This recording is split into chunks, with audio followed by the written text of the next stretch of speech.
Bonjour à tous, je suis Madame Legrand, je suis professeure de vente et je suis ici ce matin pour vous présenter le Bac Pro MA, métier de l'accueil. Donc, le Bac Pro métier de l'accueil forme, comme son nom l'indique, des agents d'accueil, c'est-à-dire des gens qui vont travailler dans les entreprises, qui vont recevoir le public. Ce sont également des gens qui peuvent travailler dans des administrations, des aéroports, des offices de tourisme, et puis aussi à la réception des hôtels. Donc, le Bac Pro métier de l'accueil, eh bien, comme tout Bac Pro, il se prépare en 3 ans, après la classe de 3e, en seconde, première, terminale. La classe de seconde s'appelle classe seconde des métiers de la relation client. Elle est commune avec le Bac Pro métier du commerce et de la vente et c'est une année de détermination qui va vous permettre de vraiment choisir entre les métiers du commerce et les métiers de l'accueil. Donc le choix se fait véritablement à partir de la classe de première. À partir de la classe de première, eh bien là, vous allez travailler le Bac Pro métier de l'accueil.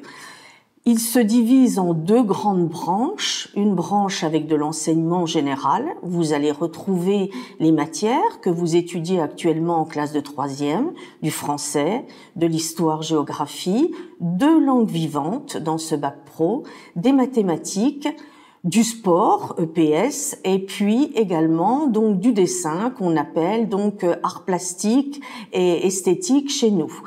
Vous allez avoir également des matières d'enseignement professionnel et là vous allez les découvrir pour la première fois.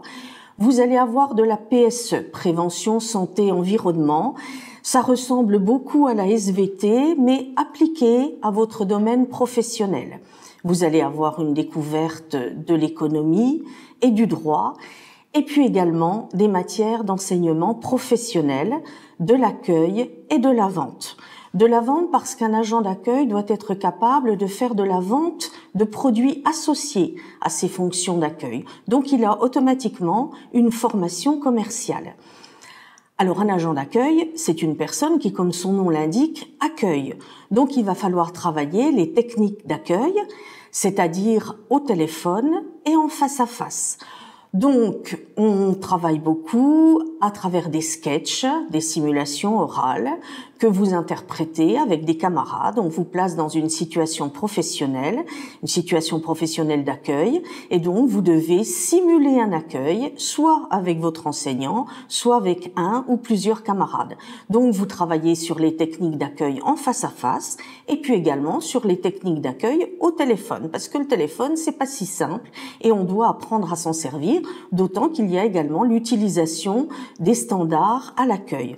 En plus de ces simulations orales, eh bien, un agent d'accueil, c'est aussi quelqu'un qui a quelques fonctions administratives, c'est-à-dire qui fait des petits travaux administratifs. Donc un agent d'accueil, il doit être capable de faire des documents saisis sur informatique, donc on travaille sur les logiciels, un traitement de texte, on travaille également sur un tableur puisqu'il y a des calculs à faire.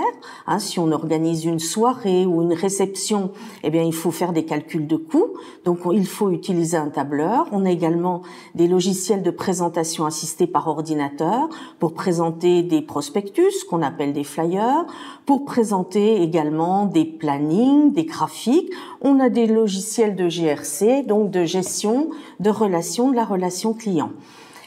Et puis on va également travailler sur des écrits, des courriers, parce qu'il faut écrire à ses clients, à ses fournisseurs, des mails, des SMS, mais de type professionnel, pour annoncer une promotion, pour annoncer une soirée, etc.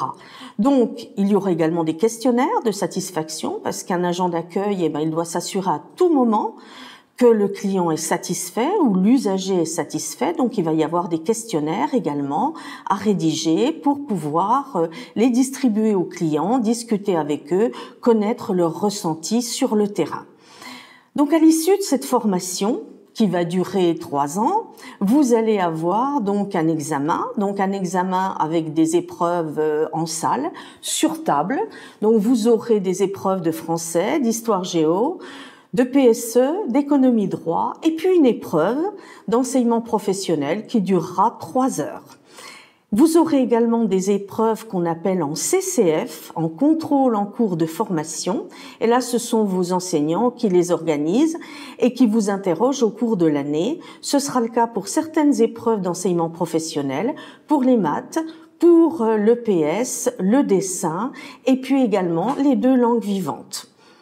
Quand vous aurez terminé votre bac, et si vous le réussissez, et je vous le souhaite, si vous le choisissez, eh bien à ce moment-là, vous pourrez poursuivre vos études en BTS. De nombreux BTS sont ouverts pour des élèves titulaires du bac pro métier de l'accueil, donc des BTS tourisme, des BTS administratifs comme gestion de la PME, support à l'action managériale, et puis des BTS plus commerciaux comme le BTS management commercial opérationnel, et puis également, pourquoi pas, le BTS négociation, digitalisation de la relation client. Donc, si vous êtes intéressé, eh bien, n'hésitez pas à nous contacter. 3 établissements autour de vous préparent cet examen. Le lycée Saint-Joseph à Belfort, le lycée Sainte-Anne-Saint-Joseph à Lure, et puis le lycée Les Huisselets à Montbéliard. Nous recherchons des élèves plutôt dynamiques, souriants, pas trop timides parce qu'on a énormément de sketchs à faire, et puis qui aiment surtout la relation avec le client. Donc, n'hésitez pas, contactez-nous, venez à nos portes ouvertes pour découvrir davantage nos métiers.